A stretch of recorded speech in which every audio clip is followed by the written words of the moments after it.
कल कहा 30 जनवरी को कि हम लोग पूजा पाठ प्रारंभ करा दी जाए, चूंकि वो प्रार्थना पत्र 9 अगस्त स्वीकार कर लिया गया, उसमें दूसरा रिलीफ पर कोई आदेश नहीं हुआ है।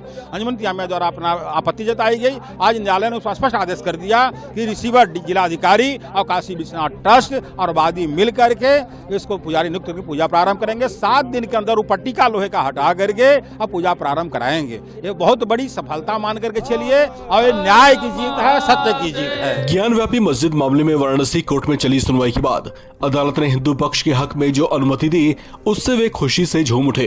हिंदू पक्ष के वकील सुधीर तिवारी ने बताया कि ज्ञानव्यापी मस्जिद मामले में हिंदू पक्ष की एक और बड़ी जीत हुई है।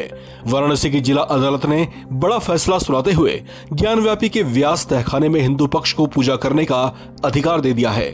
साथ ही अदालत ने प्रशासन को अगले 7 दिन के अंदर बैरिकेडिंग की व्यवस्था करने का आदेश दिया है।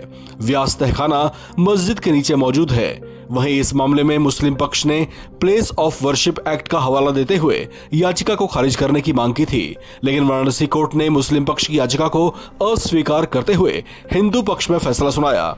जिला प्रशासन ने 7 जनवरी को व्यास जी के तहखाने को अपने कब्जे में ले लिया था। ASI सर्वे में इसी में हिंदू देवी देवताओं की मूर्तियां मिली थीं, जिन्हें महत्वपूर्ण सबूत के तौर पर पेश किया गया था। काशी विश्वनाथ ट्रस्ट बोर्ड की ओर से अब रोज यहाँ पूजा अर्चना होगी।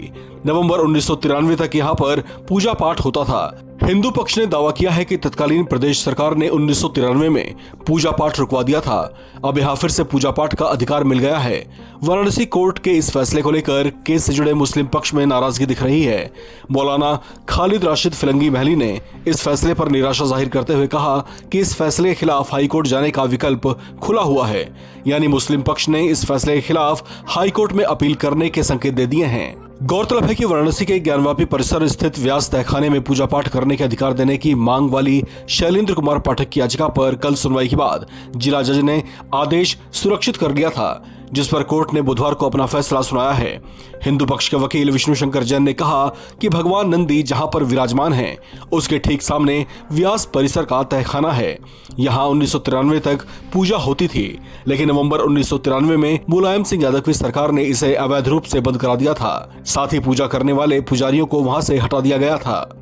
पूरा हो गया है और जिला प्रशासन वहाँ जल्द से जल्द पूजा पाठ शुरू करेगा। 7 दिन के बाद सभी भक्त वहाँ जा पाएंगे कि सिर्फ कुछ 7 दिन के अंदर जिला प्रशासन को दिया है। अब जैसे जिला प्रशासन वहाँ पे अरेंजमेंट करेगा, वहाँ तुरंत पूजा पाठ शुरू हो जाएगा। जो भी काशी विश्वनाथ मंदिर जाएगा वो तहखाने में पूजा करने जरूर जाएगा। जी बिल्कुल बिल्कुल जाएगा। तो आप समझ सकते हैं कि काशी विश्वनाथ मंदिर का लेकर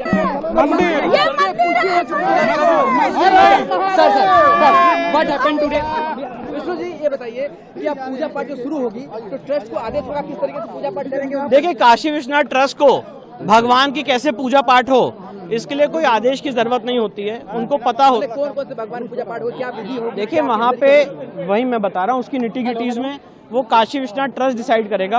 हमारा जो लीगल काम था वो लीगल काम हमने पूरा किया है। अब काशी विश्वनाथ ट्रस्ट के ऊपर है कि उसकी पूजा पाठ स्टार्ट। तो 7 दिन के अंदर ये पूजा शुरू हो जाएगी। 7 दिन के अंदर पूजा पाठ। ये कोर्ट ने तय कर दिया कि 7 दिन के अंदर। जी, कोर्ट ने अपने आदेश में लिखा। तो जो कोर्ट का आदेश है मैं आपको वही बता रहा हूँ। सभी को जाने की अनुमति होगी?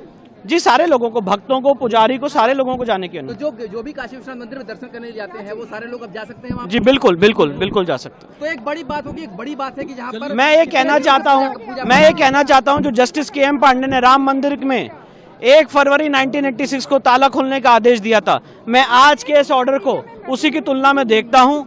ये इस केस का टर्निंग पॉइंट है, बहुत ऐतिहासिक ऑर्डर है। और जो एक सरकार ने अपनी पावर का दुरुपयोग करते हुए हिंदू समाज की पूजा पाठ रोकी थी, आज कोर्ट ने उसको अपनी कलम से रेक्टिफाई किया है और वहाँ पे पूजा पाठ के आदेश दिए। रोकने का कोई लिखित आदेश नहीं था उस समय? रोकने का कोई लिखित आदेश नहीं था। आज भी कोई रिटर्न ऑर्डर किसी भी गवर्नमेंट के पास नहीं है कि वहाँ पे पूजा पाठ कैसे रोकी गई। तो अब माना जाए कि स्वामित्व के अधिकार के ये पहला चरण है? ये बिल्कुल पहला चरण है और बहुत जल्दी लीगल केस हम पूरा करेंगे और केस जीतेंगे। तो इसके बाद अगला लक्ष्य वजूखाने का सर्वे है? वजूखाने का सर्वे, जिसके लिए सुप्रीम कोर्ट में सुनवाई होगी।